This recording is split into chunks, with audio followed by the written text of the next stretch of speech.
BJP হাই হাই ধ্বনিৰে উত্তাল ধেমাজি।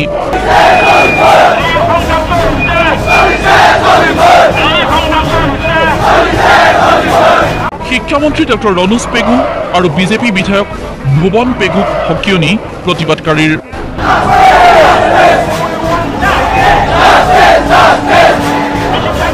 অনা মিচিং গাঁও মিচিং স্বায়ত্তশাসিত পৰিষদত অন্তৰ্ভুক্তিৰ প্ৰতিবাদত ধেমাজি সদৰ উত্তাল কৰিলে ধেমাজি জিলা অনা মিচিং সুৰক্ষা সমিতিয়ে।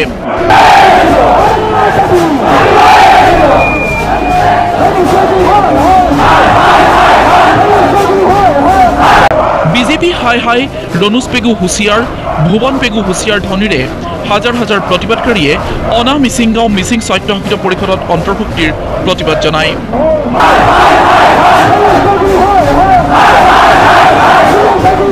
কোনো কাৰণতেই অনা মিচিং গাঁও মিচিং স্বায়ত্তশাসিত পৰিষদত অন্তৰ্ভুক্ত কৰিবলৈ দিয়া নহ'ব বুলি হুংকাৰ প্ৰদানেৰে হাজাৰ হাজাৰ প্ৰতিবাদকাৰীয়ে ধেমাজি নগৰত উলিয়াই বিশাল প্ৰতিবাদী সমদল।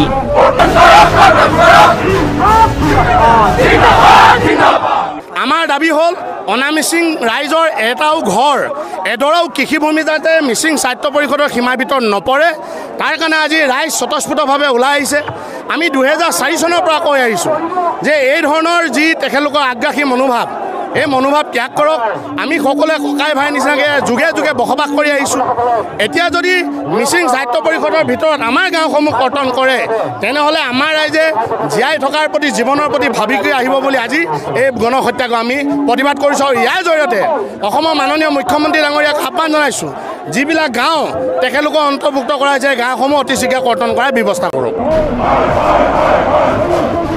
মিচিং স্বায়ত্তশাসিত পৰিষদৰ নিৰ্বাচনৰ বাবে পূৰ্বৰ ৩৬টা পৰিষদীয় সমষ্টি ৪০টালৈ বৃদ্ধি কৰি অনা মিচিং গাঁও অন্তৰ্ভুক্ত কৰাৰ অভিযোগ কৰে প্ৰতিবাদকাৰীসকলে।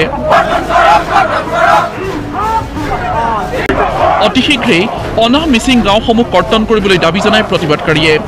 অন্যথা নিৰ্বাচনত বিজেপি চৰকাৰে ইয়াৰ পৰিণাম ভুগিব লাগিব বুলি সকীয়াই দিয়ে প্ৰতিবাদকাৰীসকলে।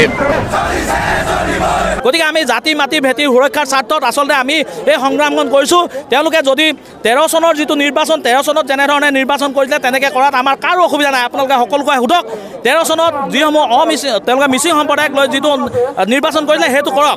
কিন্তু বৰ্তমান তেওঁলোকে 36ৰ পৰা 40খন তেওঁলোকে সমষ্টি বৃদ্ধি কৰি যি অনা মিচিং ৰাইজৰ মাটি ভেটি পথাৰ সকলোবিলাক অন্তৰ্ভুক্ত কৰি আচলতে আমাৰ অধিকাৰ সৰ্ব কৰিব বিচৰাটো আমি তীব্ৰ বিৰোধিতা কৰিছোঁ। আৰু চৰকাৰক আমি সকীয়াই দিছোঁ যে অতি শীঘ্ৰে এইখিনি যদি কৰ্তন কৰি নিদিয়ে তেতিয়াহ'লে আমি পৰৱৰ্তী সময়ত ইয়াতকৈ জংগী আন্দোলন কৰিব পাৰিম।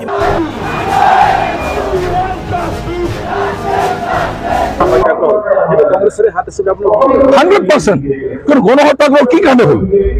আজিলৈকে দুবাৰ এমএছচিৰ ইলেকশ্যন হৈ গ'ল, ক'তোতো সংঘাত হোৱা নাই, ক'তো মিচিং অনা মিচিঙৰ কোনো সংঘাত নাই।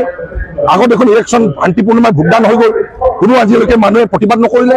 সেই একেই ইলেকশ্যন এতিয়া হ'ব গৈ আছে, একেই কাউন্সিল, নতুন কাউন্সিল নহয় এইটো, একে কাউন্সিল।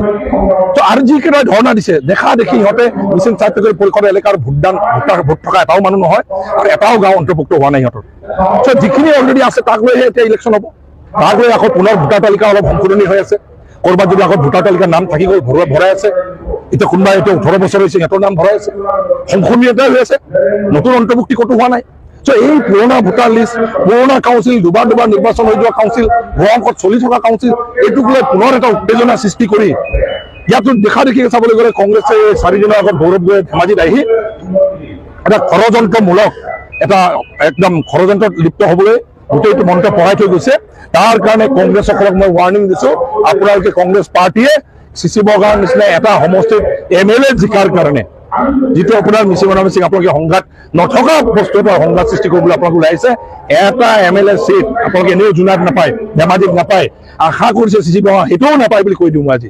কিন্তু আমাৰ মানুহে আপোনালোকৰ এই সংঘাতত আমাৰ মানুহ ক'তো জড়িত নহয়, মিচিঙেই হওক অনা মিচিঙেই হওক, আমি শান্তিপূৰ্ণভাৱে আজিলৈকে আছোঁ, শান্তিপূৰ্ণভাৱে থাকিম। খালি এইটোৱে মই কৈছোঁ, এই কংগ্ৰেছে আজি 12টা জিলাত ভুগিব লাগিব, চিধা চিধি কথা 12টা জিলাত ভুগিব লাগিব।